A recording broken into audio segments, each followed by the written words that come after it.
प्यारे बच्चों, कैसे हो सब? सब अच्छे होंगे।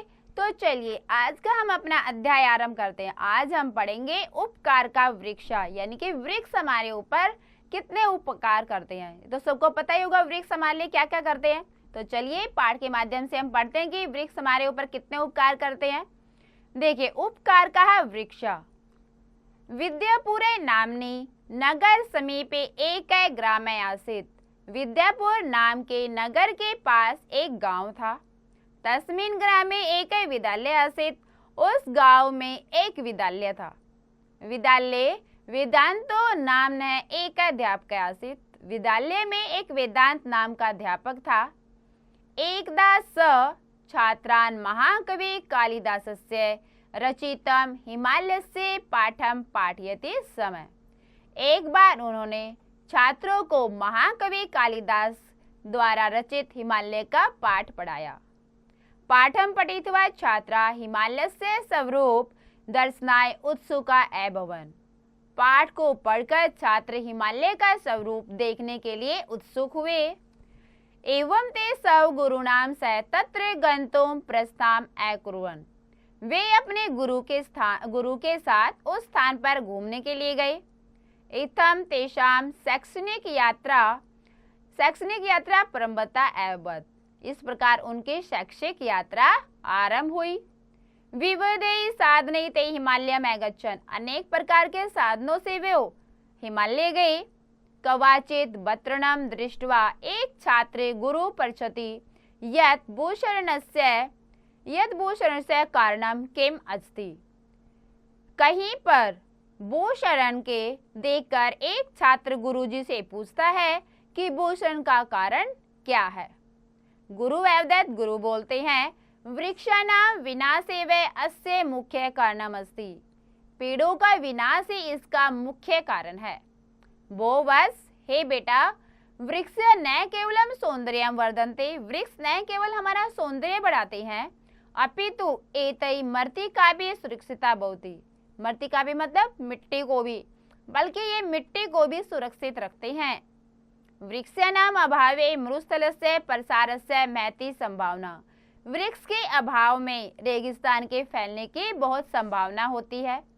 अतः वृक्षाणाम रक्षा अति आवश्यकी। इसीलिए वृक्षों की रक्षा बहुत ही आवश्यक है। ठीक है बेटा, तो कहाँ गए थे वो? घूमने के लिए हिमालय में। हिमालय पर उसकी सुंदरता देखकर वो बहुत खुश हुए और उन्होंने देखा कि पेड़ों की मिट्टी भी, कितने पेड़ जो है मिट्टी को जकड़ के रखते हैं और वो मिट्टी भी रेगिस्तान में भी नहीं बदलती है। देखिए क्या बोला, विद्यापुर नामक नगर के पास एक गांव था। उस गांव में एक विद्यालय था। विद्यालय में वेदांत नाम के एक अध्यापक थे। एक बार वे छात्रों को महाकवि कालिदास का रचित हिमालय का पाठ पढ़ा रहे थे। पाठ पढ़कर छात्र हिमालय के स्वरूप के दर्शन के लिए उत्सुक हो गए। इस प्रकार उन्होंने अपने गुरुजी के साथ वहां जाने का प्रस्थान किया। इस प्रकार उनकी शैक्षणिक यात्रा शुरू हुई। विभिन्न साधनों से वे हिमालय गए। कहीं पर भूषण देखकर एक छात्र गुरुजी से पूछता है कि भूषण का कारण क्या है। गुरुजी बोले, वृक्षों का विनाश ही इसका मुख्य कारण है। हे वत्स, वृक्ष न केवल सौंदर्य बढ़ाते हैं, अपितु इनसे मिट्टी भी सुरक्षित होती है। वृक्षों के अभाव में मरुस्थल के प्रसार की बहुत संभावना है, इसलिए वृक्षों की रक्षा बहुत जरूरी है। आगे देखिए बेटा, अपरे छात्र है गुरु में पृच्छत्। दूसरे छात्र ने गुरु से पूछा, महोदय, यदि वृक्षाणाम एतावत् महत्वम् अस्ति तर्हि जना वृक्षाणाम कर्तनं किमर्थं कुर्वन्ति। महोदय जी, यदि पेड़ों का इतना ही महत्व है तो लोग उनको किस लिए काटते हैं? जब पेड़ हमारे लिए इतने ही उपयोगी हैं तो लोग उनको क्यों काटते हैं? गुरु अकथयत्, गुरुजी बोलते हैं, वत्स बेटा, अस्माकं देशे बहवः जना निरक्षराः सन्ति। हमारे देश में बहुत सारे लोग निरक्षर हैं, पढ़े हुए नहीं हैं। ते वृक्षाणां महत्वं न जानन्ति। वे वृक्षों का महत्व नहीं जानते। केचन साक्षरो अपि स्वार्थपूर्ते वृक्षान् छिन्दन्ति।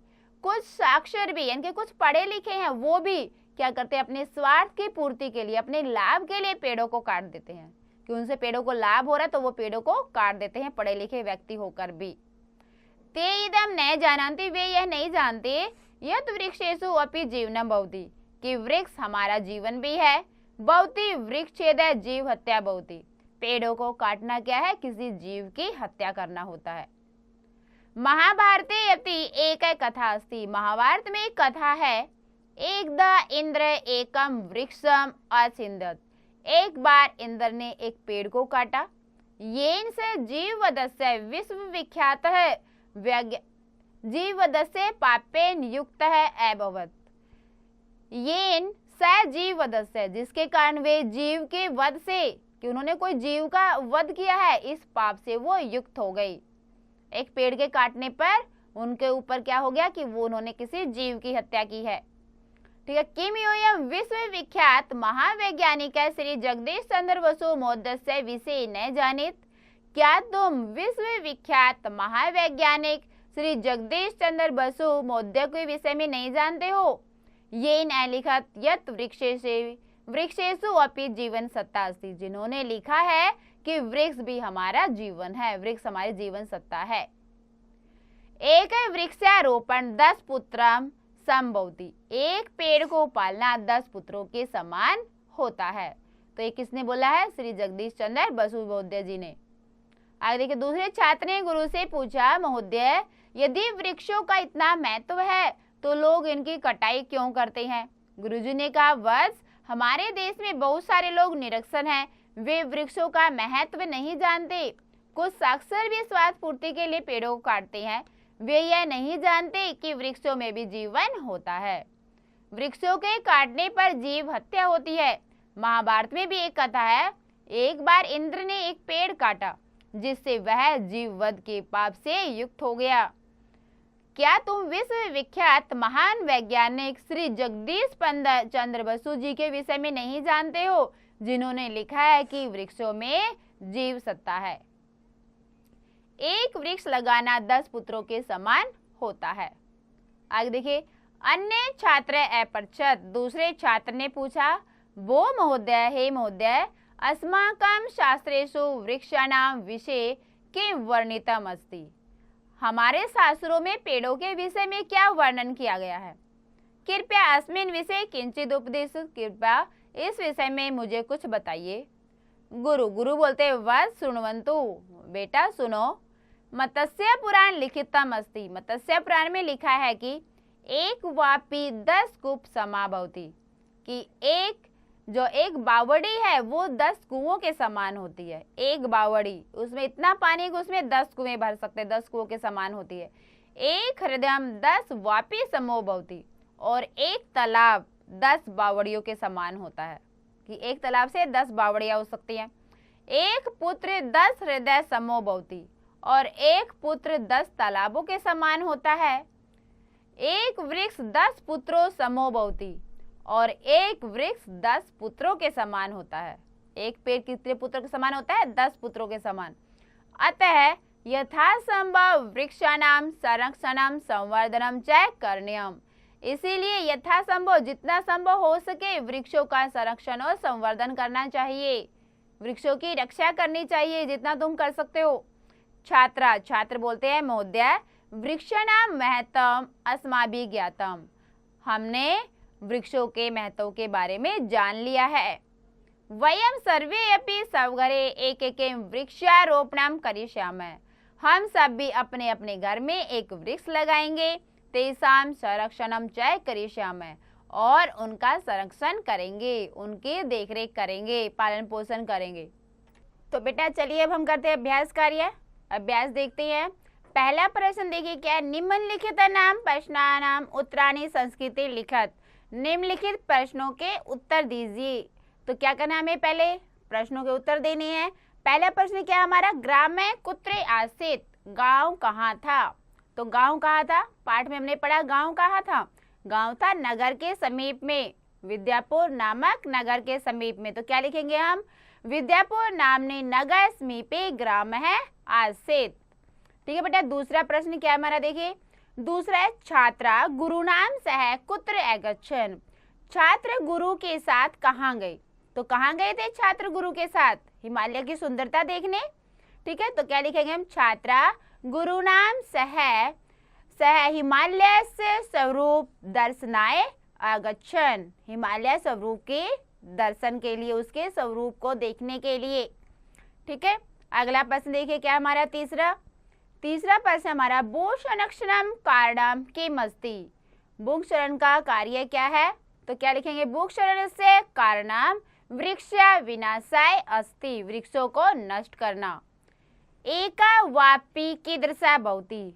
एक वापी किसके समान है? एक बावड़ी। हमने पढ़ा है अभी, एक बावड़ी किसके समान है? तो किसके समान है? वापी 10 कुओं के समान। तो क्या लिखेंगे हम? एक वापी 10 कूप है समानम भवति। आगे अस्माभि के संरक्षणीय संवर्धनीय च। तो क्या लिखेंगे इसमें? अस्माभि वृक्षाणाम संरक्षणीय संवर्धनीय च। अगला क्या दूसरा प्रश्न देखिए, रिक्त स्थानानि पूरयत। रिक्त स्थानों को पूरा कीजिए। पहला क्या? छात्रा डैश उत्सुका अभवन्। तो क्या लिखेंगे हम इसका? छात्रा डैश उत्सुका अभवन्। हम इसका लिखेंगे छात्रः हिमालय स्वरूप दर्शनाय उत्सुका अभवन्।